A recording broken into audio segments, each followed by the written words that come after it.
예, 성경 말씀 로마서 13장 11절 말씀입니다. 로마서 13장 11절 말씀 우리 모니터를 보시고 같이 읽도록 하겠습니다. 로마서 13장 11절 또한 너희가 이 시기를 알거니와 자다가 깰 때가 벌써 되었으니 이는 이제 우리의 구원이 처음 믿을 때보다 가까웠음이라. 아멘. 예, 우리는 종말론 7번의 시간을 가지면서 몇 종류의 종말 신앙에 대해서 알아보았습니다. 자, 오늘은 마지막으로 오늘을 사는 나에게 이 종말 신앙은 무엇을 요구하는지, 나는 어떤 삶을 살아야 하는지 우리 마지막으로 최종적으로 또 한 해를 마무리하면서 우리 말씀드리도록 하겠습니다. 아시다시피 구약은 이 종말을 예언하였습니다. 하지만 하나님이 세우시는 나라, 이것을 구약이 예언할 때 어떻게 예언했습니까? 우리 다니엘 2장 44절 말씀 같이 한번 읽겠습니다. 이 여러 왕들의 시대에 하늘의 하나님이 한 나라를 세우시리니 그것은 영원히 망하지도 아니할 것이요 그 국권이 다른 백성에게로 돌아가지 아니할 것이요 도리어 이 모든 나라를 쳐서 멸망시키고 영원히 설 것이라. 자, 하나님이 오셔서 하나님이 세우시는 그 하나님 나라, 그 나라가 바로 여호와의 그때가 바로 구약에서 말하는 종말의 시간이고, 그리고 구약에서는 특별히 하나님께서 그 나라를 세우시는 그 날을 가리켜서 여호와의 날이라 이런 표현을 씁니다. 우리 요엘서 2장 28절에서 31절 말씀 같이 한번 읽어보겠습니다.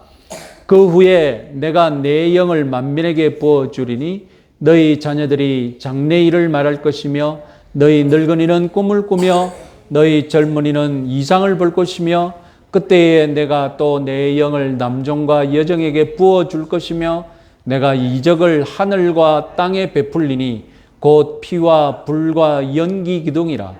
여호와의 크고 두려운 날이 이르기 전에 해가 어두워지고 달이 핏빛같이 변하느니와. 아까 다니엘서 2장과 오늘 요엘서 2장 이것을 같이 주목해 보면 우리는 구약이 말하는 이 종말에 대해서 세 가지를 알 수 있습니다. 첫째, 여호와의 날이 무엇이냐? 여호와의 날은 크고 두려운 날이었다.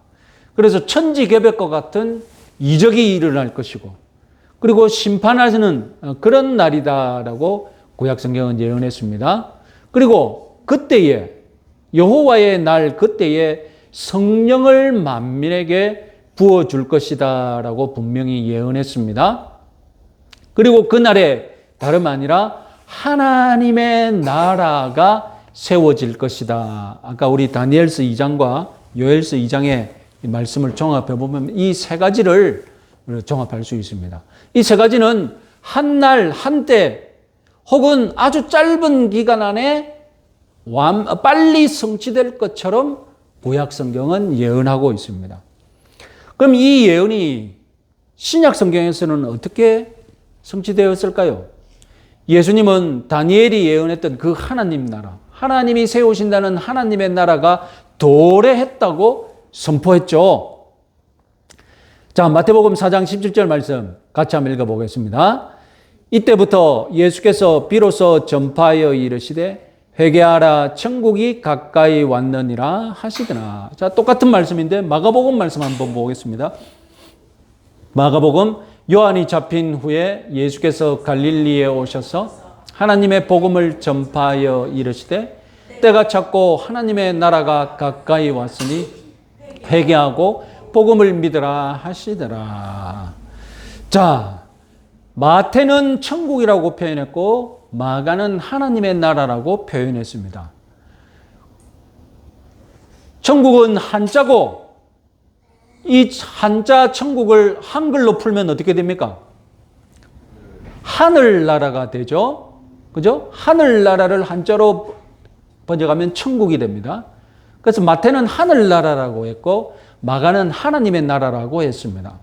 마태는 자기 복음서를 유대인에게 쓰거든요. 유대인을 위한 복음서입니다. 그러니까 유대인들은 하나님이라는 말을 입에 담기를 잘 안 하지 않습니까? 그래서 하나님을 뜻하는 다른 단어를 쓰는데 그것이 무엇입니까? 하늘입니다. 그래서 마태가 말하는 하늘나라와 마가가 말하는 하나님의 나라는 같은 나라지 다른 나라가 아닙니다. 그래서 천국과 하나님의 나라는 같은 말입니다. 전혀 다른 것처럼 보이지만 같은 말입니다. 그래서 예수님이 천국이 가까이 왔다. 천국이 도래했다라고 말씀하셨고, 이 천국이 도래했다는 말은 다름 아니라 다니엘이 얘기했던 하나님이 세우시는 하나님의 나라가 바로 지금 도래했다라고 선언한 것입니다. 그리고 우리가 마가복음, 마태복음 강해를 통하여서 아시다시피 예수님은 귀신이 쫓아나고 병자가 고쳐지면 무엇이 이미 임했던 것으로 알라고요? 하나님의 나라가 이미 임했다라고 그렇게 말씀했지 않습니까? 예수님은 하나님의 나라 천국을 임하게 하신 분이십니다. 유대인들은 다니엘이 예언했던 하나님의 나라 예언 어떻게 이해했습니까? 유대인 중심의 정치적으로 이해를 했죠. 그래서 유대인들이 모든 세계를 지배하는 하나님의 나라, 자기 유대인의 나라가 하나님의 나라라고 생각했거든요. 그래서 이스라엘 왕국을 세우면 하나님이 이스라엘 왕국을 부흥시켜서 이 온 세상을 지배할 것이라고. 그게 바로 메시아 왕국이었지 않습니까? 그러나 예수님은 모든 민족에게 개방된 영적인 하나님 나라를 가져오셨죠. 메시아의 나라는 다름이 아니라 유대인들에게만, 유대인들이 복을 받는 나라가 아니라 모든 민족이 복을 받는 나라였던 것입니다. 자, 예수님이 하나님 나라를 세우셨다고 선포했는데 그럼 만민에게 성령을 붓는 일, 그리고 천지개벽 같은 두려운 심판, 그건 일어나지 않았죠. 그런데 사도행전 2장 오순절 성령 강림 사건 때 베드로가 이 성령 강림 사건을 해석하면서 이스라엘 사람들에게 설명해 주는데 어떤 예언을 가져옵니까? 다름 아니라 요엘서 2장의 예언을 가져와서 설명하죠. 같이 한번 읽어볼까요? 사도행전 2장 14절로 17절 말씀.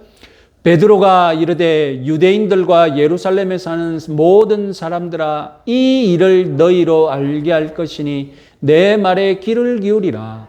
이는 곧 선지자 요엘을 통하여 말씀하신 것이니 일렀으되 하나님이 말씀하시기를 말세에 내가 내 영을 모든 육체에 부어주리니 너희의 자녀들은 예언할 것이요 너희의 젊은이들은 환상을 보고 너희의 늙은이들은 꿈을 꾸리라.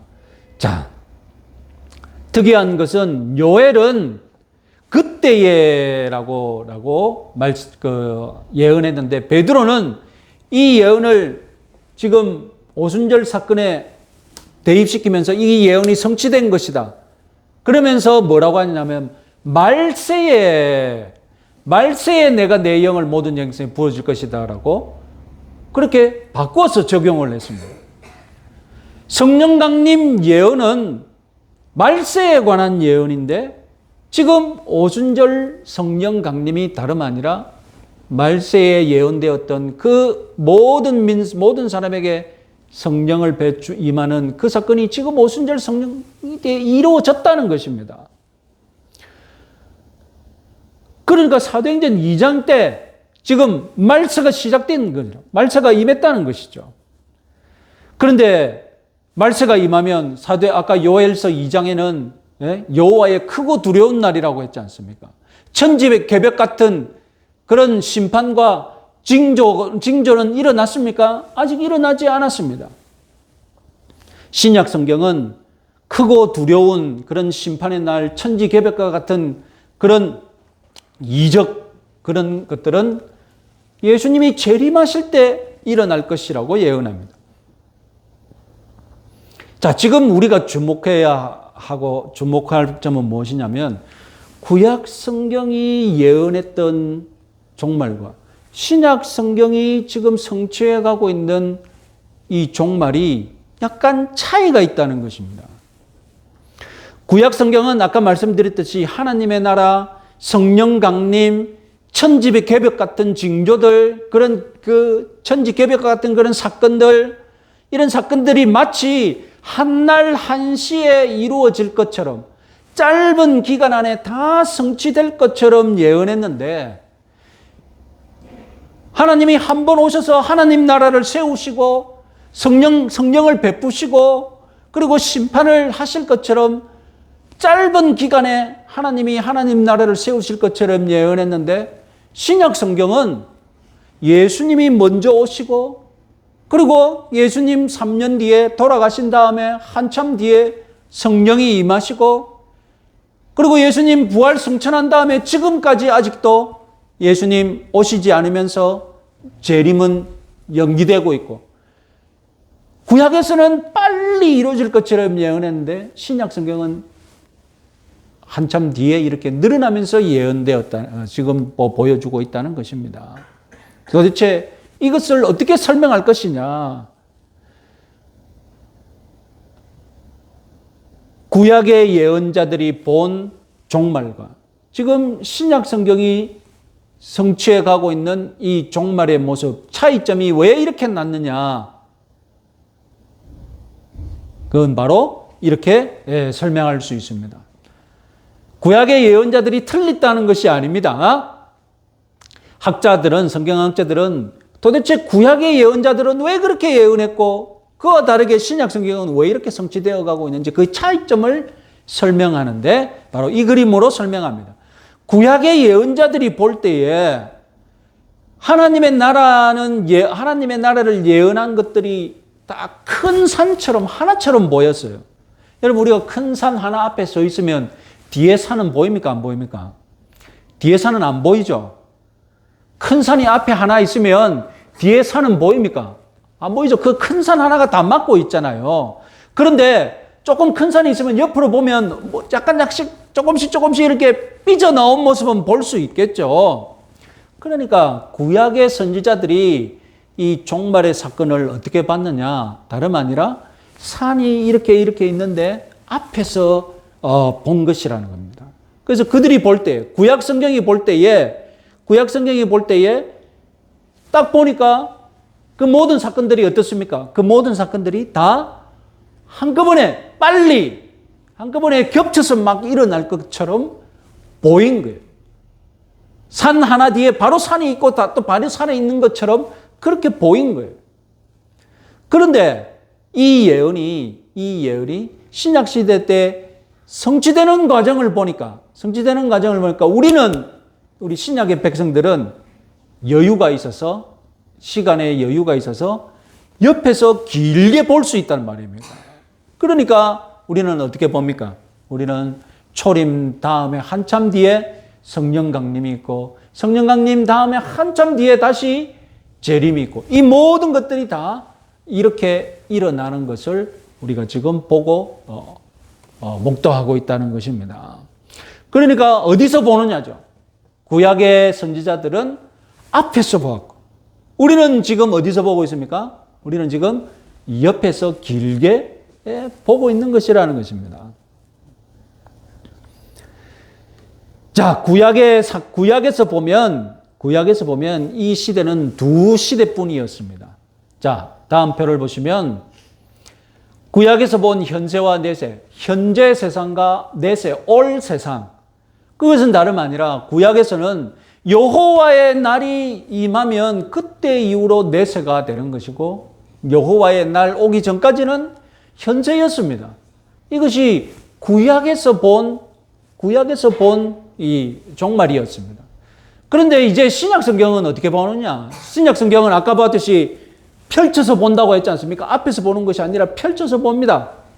신약의 성경은 예수님이 초림과 재림으로 두 번 오시면서 이 현 시대, 현세와 다가올 시대, 내세 사이에 다름 아니라 내세가 끼어 들어와서 그래서 현세에 들어온 내세가 있다는 것입니다.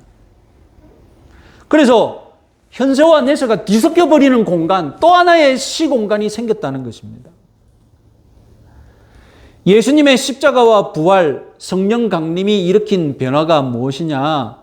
현세와 내세, 그리고 지금과 종말뿐이었던 우리가 살고 있는 이 시공간 안에 또 하나의 시공간을 창조하셨는데, 그 시공간은 무엇이냐? 어렵게 말하자면 현세에 들어온 내세, 이미 실현된 내세. 구약에서 내세라는 것은 먼 미래의 세상이자 마지막 시간이었는데, 십자가와 부활, 성령 강림은 그 시간을 땡겨와가지고, 그 말세의 시간대를 땡겨와가지고 우리 현세에 끌어들인 겁니다. 그래서 지금 저와 여러분들이 살고 있는 시간대를 엄밀하게 말하자면 무슨 시간대입니까? 우리가 살고 있는 시간대는 지금 현세에 들어온 내세라는 시공간 속에 우리가 살고 있다는 것입니다. 자, 예수님의 초림과 오순절 성령 강림이 우리들에게 체험시켜주는 것은 무엇입니까? 하늘의 복, 우리가 장차 가서 누릴 복들을 땡겨와서 미리 우리에게 맛보게 해준다는 것입니다. 예수님의 부활을 생각해 보십시오. 부활은 언제 일어날 일입니까? 부활은 언제 일어날 일입니까? 예수님의 재림과 시작될 종말의 때에 있을 사건이지 않습니까? 그런데 이 부활이 언제 일어났습니까? 지금 우리가 살고 있는 이 시공간 속 2000년 전에 이미 일어났다는 겁니다. 이 부활이 첫 열매로 일어났다는 것입니다. 종말에 있을 사건이 오늘 우리 시간 속에 일어나 버린 거예요. 맛보기로.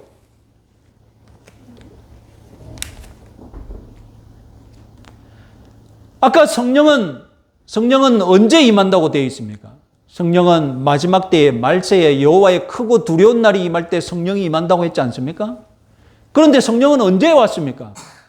예수님이 승천하시자마자 오순절날 성령이 오셨습니다. 그래서 저와 여러분들 모두 성령의 충만함을 이제 누릴 수 있게 되었습니다. 그러면 성령과 연합하면서 우리가 받는 복은 원래 언제 받게 된 복입니까? 말세에 받을 복이었단 말이에요. 마지막 때에 받을 복이었다니까요. 그런데 성령이 일찍 오심으로써 이 땅에 지금 살고 있는 이 시간대에 오심으로써 우리는 말세의 복을 땡겨받는 그런 지금 복을 누리고 있다는 말입니다.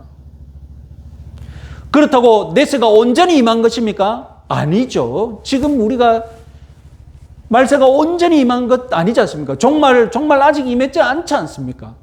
지금 우리가 살고 있는 시간은 뭐라고요? 지금 우리가 살고 있는 시간은 현세에 들어온 내세, 현세를 침입해 들어온 내세라는 이 시공간 속에 저와 여러분들이 살고 있다는 것입니다. 자, 이제 좀 더 쉽게 설명하면 어떤 신학자는 이 예수님이 가져오신 이 시공간의 변화를 뭐라고 설명했느냐? D-Day와 V-Day라는 비유를 사용하여서 유명해졌습니다. 이렇게 기가 차게 설명하는 방법을 그전에는 몰랐는데 이 사람이 한번 딱 이렇게 설명하고 나서는 딱 다 정리가 돼버렸어요.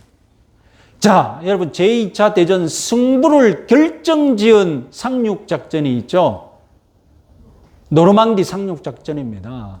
그 연합군이 프랑스 노르망디 해안에 그 유럽 대륙이 지금 프랑스도 지금 독일한테 다 먹혀 있고 이런 때에 결정적으로 이 노르망디의 상륙작전을 하면서 전세가 역정되면서 그 뒤로 파죽지세로 이제 연합군이 이 독일군을 이기고 그래서 1년 뒤에 1945년 5월 8일에 독일이 항복하게 됩니다.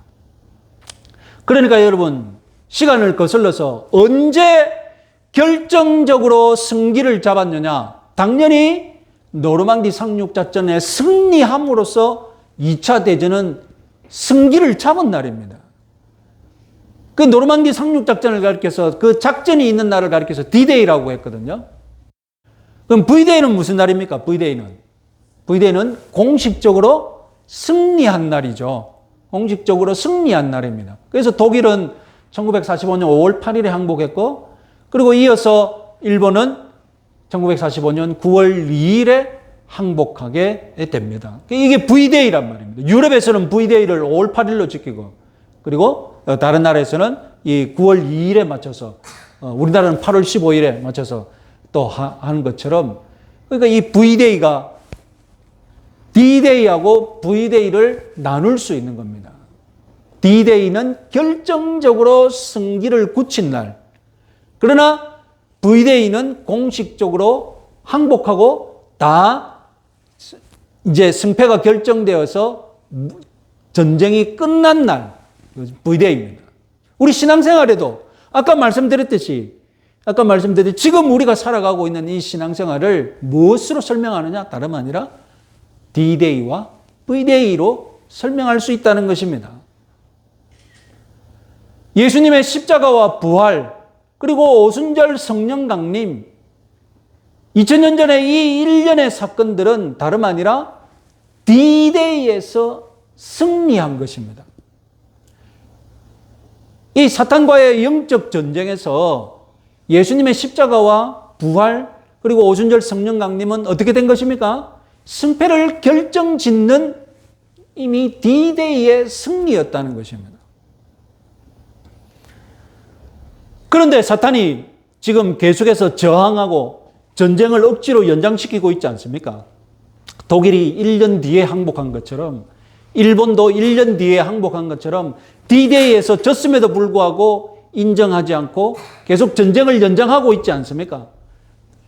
지금 저와 여러분들이 십자가의 D-Day의 승리에도 불구하고 이 영적 전쟁을 계속 치르고 있는 이유가 무엇이라고요? 다름 아니라 아직 V-Day가 오지 않았기 때문에, 아직 공식적으로 항복하고 모든 전쟁이 끝난 것은 아니기 때문에.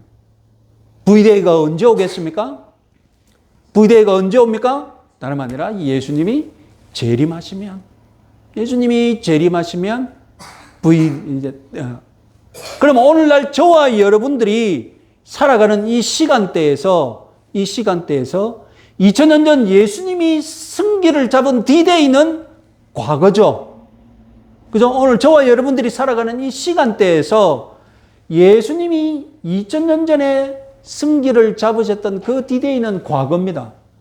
그리고 지금 내가 현재를 살고 있고, 그리고 V-Day는 앞으로 오지 않았으니 언제 오든 하여튼 미래가 되겠죠. 우리 구원의 시간대가 이렇게 된 것입니다. 구원의 이제 시간이. 그래서 오늘날 저와 여러분들이 살고 있는 이 현생, 이 종말의 시간의 특징을 가리켜서 흔히 무엇이라고 하느냐? 이미와 아직 사이의 긴장이라고 표현합니다. 이미는 무엇입니까? 이미는 D-Day, 2000년 전 과거에 예수님이 이미 다 이루어 놓은 것. 2000년 전에 예수님과 성령께서 이미 다 이루어 놓은 것이 있다는 것입니다. 그런데 이미 이루어 놓았는데 그것이 모든 것을 다 이뤘느냐? 모든 것을 다 이룬 것은 아니죠. 남아있는 것이 있습니다. 그래서 미래의 날 볼 때는 아직 다 이룬 것은 아니라는 것입니다. 자, 이미와 아직, D-Day와 V-Day의 이 긴장, 이것을 우리 신앙생활 모든 것에 다 적용할 수 있습니다. 오늘 저와 여러분들이 사는 이 시간대는 무슨 문제가 있다. 내가 이것을 어떻게 해결하지? 어떻게 적용하지? 그러면 첫 번째로 적용해야 할 틀이 무엇이냐? 다름 아니라 이미와 아직, 여기에 대입해서 문제를 보면 됩니다. 자, 여러분, 우리의 구원 어떻게 해요? 전에 여러분 제가 구원론 강의하면서 이렇게 정리해 드린 적이 있습니다. 기억나십니까? 한번 보시면 우리 구원은 과거가 있습니다. 구원의 과거가 있습니다. 그래서 우리는 구원 받았다라고 표현합니다. 그래서 우리는 죄의 책임에서 죄책에서 해방되었기 때문에 해방되었는 우리가 해방된 것이 무엇이 해방된 겁니까? 죄의 책임에서. 그래서 우리는 심판받지 않습니다. 그래서 우리는 의인으로 인정받습니다. 법정적으로. 우리는 아무런 공로 없지만 우리는 칭의를 받았습니다. 우리는 의인이라고 부름받습니다. 이것이 우리 구원의 과거입니다. 그런데 우리에게는 구원의 현재도 있습니다. 지금 우리는 구원받고 있습니다. 그래서 우리는 죄의 권세에서 해방되고 있습니다. 왜냐하면 우리는 죄의 습관에 아직 얽매여 있기 때문에. 그래서 지금 우리는 계속 죄를 짓잖아요. 죄를 범합니다.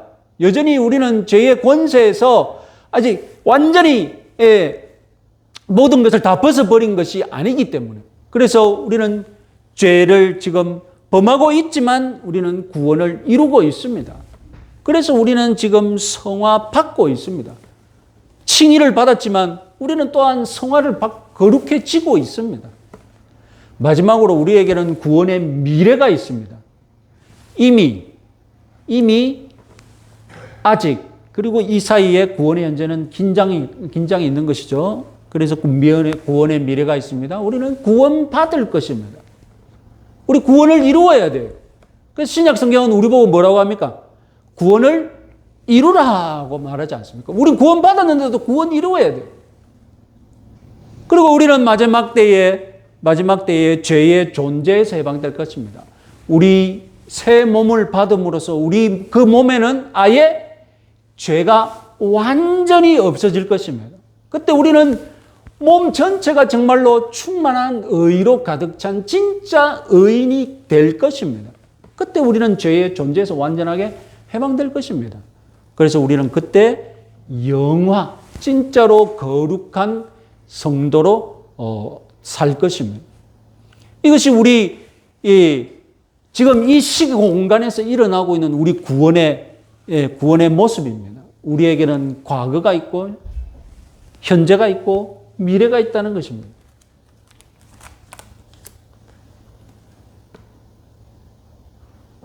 나의 구원에 과거가 있고 현재가 있고 미래가 있다. 임의의 모습이 있고 아직의 모습이 있고 그리고 그 사이에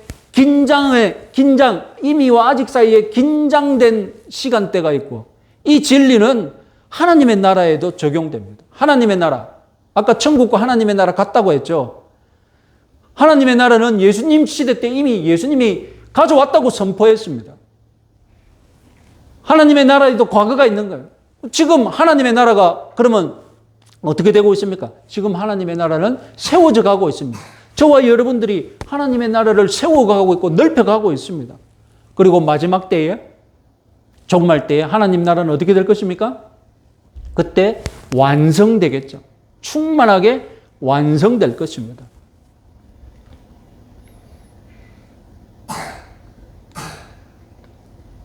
그래서 현재 이 땅을 살아가는 성도들은 모든 문제를 한번 임의와 아직의 관점으로 파악하고 적용하면 유익한 관점을 얻을 수 있습니다. 자, 내가 교회 생활을 어떻게 할 것인가? 임의와 아직의 관점에서 넣어 보십시오. 우리 교인들 어떤 사람들입니까? 네? 우리 교인들 어떤 사람들입니까? 이미 구원받고 칭의받고 다 거룩해진 사람들이에요. 그런데 아직 완벽하게 거룩한 사람들이 아니니 어떻게 된다고요? 우리 교회 생활하면서 서로 죄짓고 서로 상처 주며 살아갈 수밖에 없는 거예요.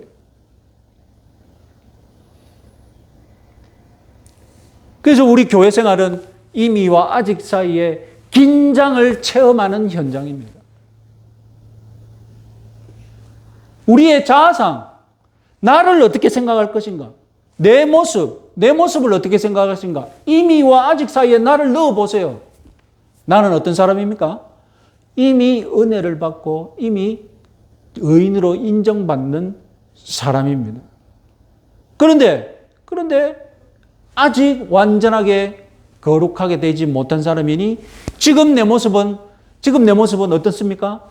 긴장 속에 있는 거예요. 긴장 속에 살아가는 거예요.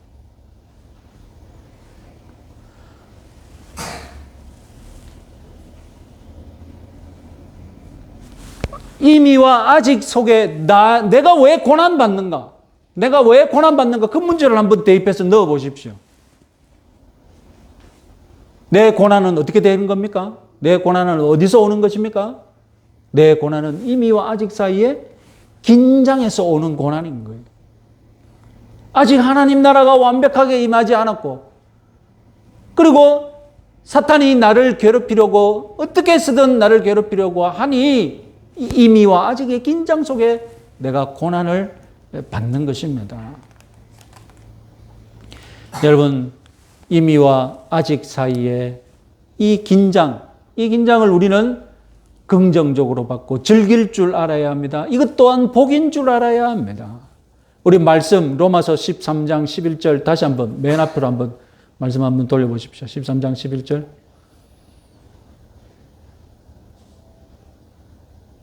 또한 너희가 이 시기를 알거니와 자다가 깰 때가 벌써 되었으니 이는 이제 우리의 구원이 처음 믿을 때보다 가까웠습니다. 자, 구원이 처음 믿을 때보다 가까웠단 말, 이제 이해가 됩니까? 이제 이미와 아직 관계 속에 이 말을 넣어보면 이 말이 맞죠? 그죠? 우리의 구원이 처음 믿을 때보다 가까웠습니다. 그래서 우리는 이 긴장된 관계 속에서 살아갈 때에 어떻게 해야 됩니까? 자다가 깰 때가 벌써 되었다라는 것입니다. 이 긴장 속에서 책임감 있게 내가 이 좀 더 나은 모습으로 살아가는 그런 자세를 가져야 한다는 것입니다. 우리 2022년을 마무리하면서 2023년을 맞이할 때에 우리는 또 이 2023년을 어떻게 봐야 됩니까? 이미와 아직 사이의 긴장 속에서 2023년을 여러분 맞이하시기 바랍니다. 그래서 이 시기를 알거니와 자다가 깰 때가 벌써 되었으니 이는 이제 우리의 구원이 처음 믿을 때보다 가까웠습니다. 이 믿음 가지고 승리하시는 2023년 되시기 바랍니다.